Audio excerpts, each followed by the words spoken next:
You probably didn't expect this headline.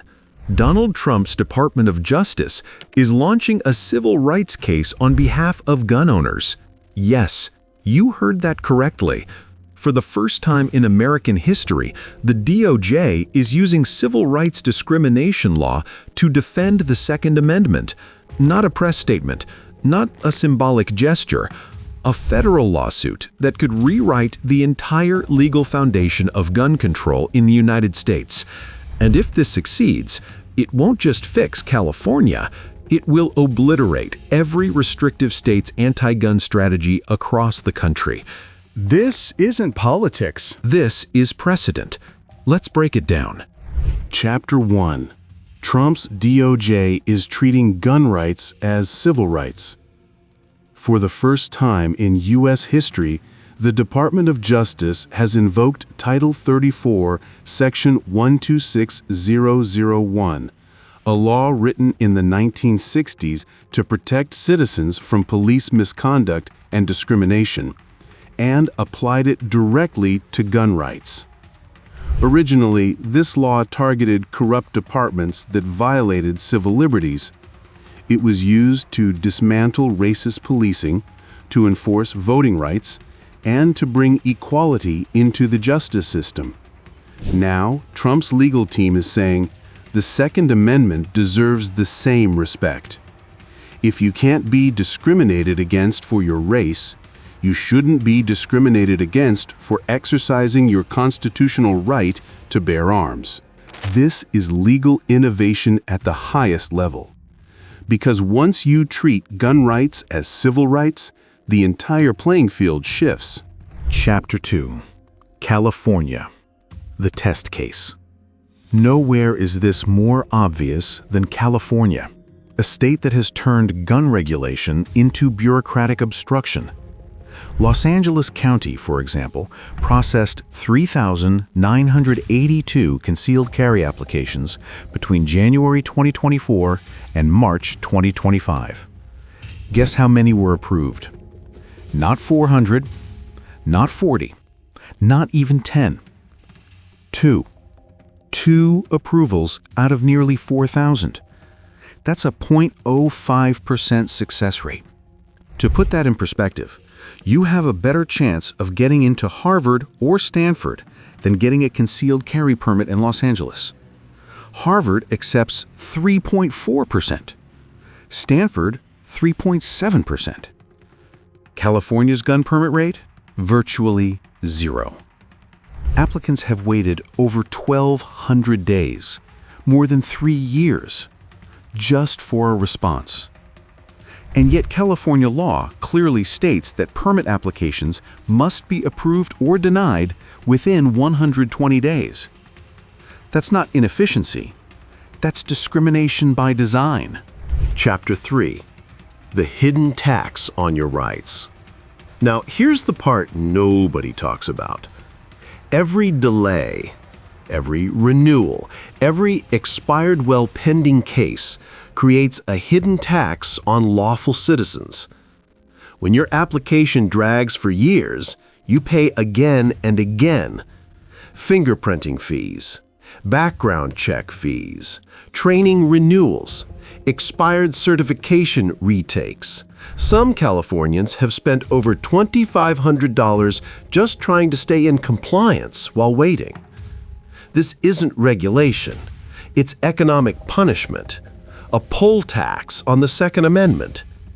And history already ruled poll taxes unconstitutional when they were used to suppress voting rights in the South. Now the DOJ is saying charging people to exercise a right is discrimination, period. Chapter 4. Years of silence. Here's what makes it worse. This isn't new. The Obama DOJ knew. The Biden DOJ knew.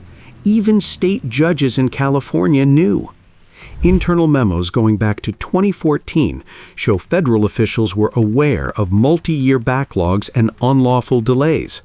They had the data, they had the complaints, and they did nothing. Why? Because talking on blue states over gun rights wasn't politically convenient. For a decade, federal agencies jumped into every civil rights cause, except the one written second in the Bill of Rights. They sued over voting access, police bias, gender discrimination, but when it came to the right to bear arms, they looked the other way. Chapter 5. The Trump Strategy. Civil rights turned weapon. Now Trump's DOJ has flipped the script.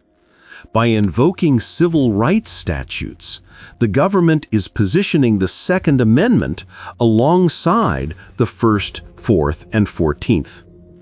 They're saying the denial of lawful gun ownership is the same kind of constitutional injury as the denial of speech, due process, or equal protection.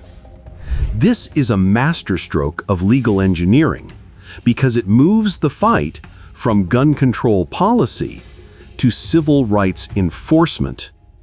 And once that shift happens, courts can no longer ignore it.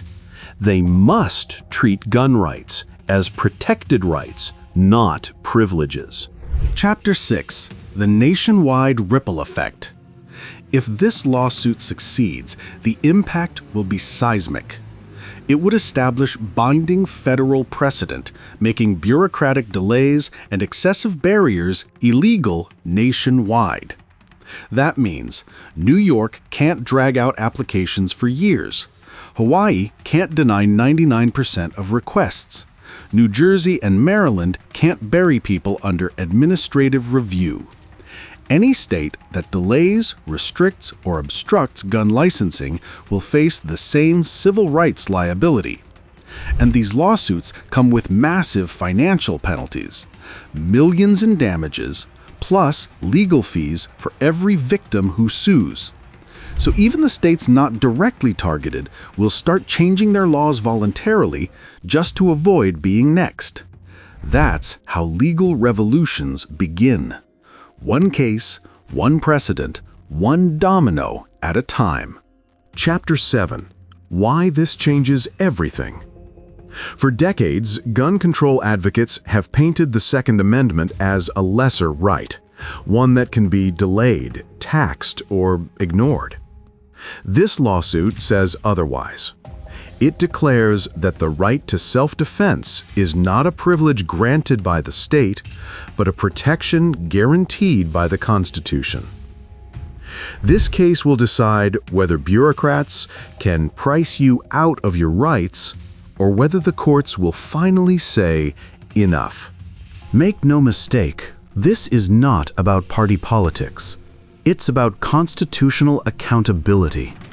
When the government uses the same civil rights laws that ended segregation to defend your right to bear arms, that's not irony. That's justice finally catching up. If you believe this lawsuit could change the course of American gun law forever, drop your thoughts below. Which state do you think will be the next to fall under this new standard? And if you want to stay ahead of the courtroom battles that define your freedoms, subscribe to Firearms Rights Advisor, where we don't just follow the headlines, we decode the law. Stay informed, stay lawful, stay free.